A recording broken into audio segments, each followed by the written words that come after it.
ছয় তৃণমূলের ঘরে রাজ্যের শাসক দলের কর্মী সমর্থকদের মুখে হাসি। ব্যবধানের নিরিখে 6 কেন্দ্রের মধ্যে প্রথম সিতাই বিধানসভা উপনির্বাচন তৃণমূল প্রার্থী সঙ্গীতা রায়।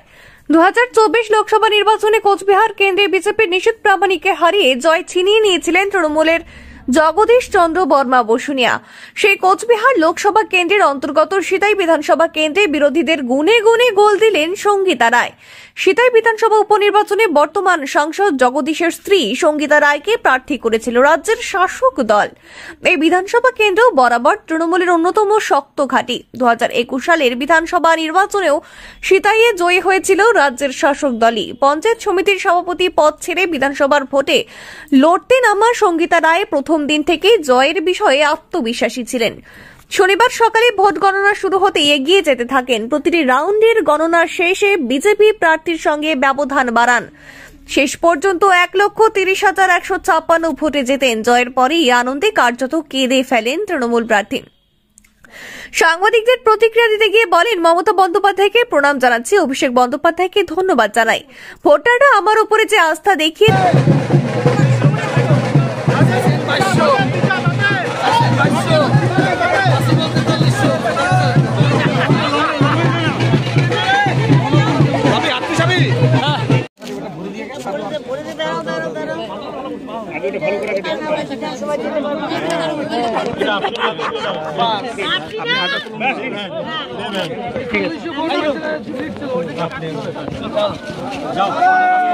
আপনার উৎসব, আপনার আনন্দ।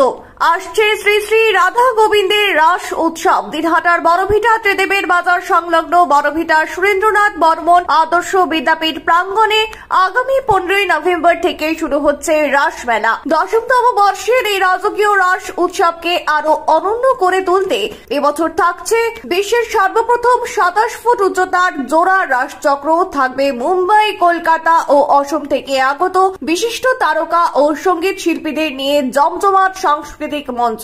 আরো থাকবে চন্দননগরের আলোকসজ্জা। তাই আসুন এই রাজকীয় রাস মেলায় মেতে উঠি আনন্দে।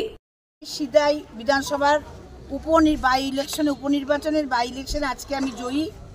আজকে বিধানসভার প্রতিটা মানুষ, মা বোন থেকে শুরু করে প্রতিটা মানুষ আজকে যে বিশাল মার্জিনে আমাকে জয়ী করেছেন।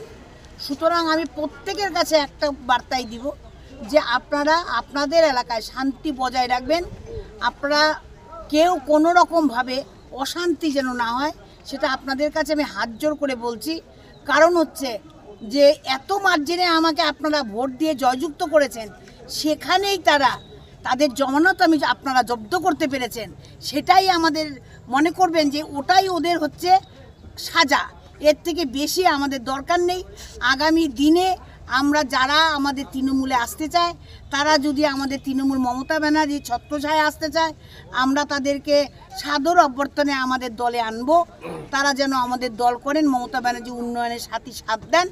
এতটুকুই আমি তাদের কাছে বলবো। আরেকটা আবার পুনরায় বলছি যে সিতাই বিধানসভার প্রতিটি নাগরিকবৃন্দদের কাছে আমার একটাই কথা, আপনারা আপনাদের এলাকায় শান্তি বজায় রাখবেন। কোনো রকমভাবে কোনো যেন অশান্তি না হয়, এটা আপনাদের কাছে আমি হাত জোর করে বিনীত নিবেদন করছি, আপনাদের কাছে অনুরোধ করছি।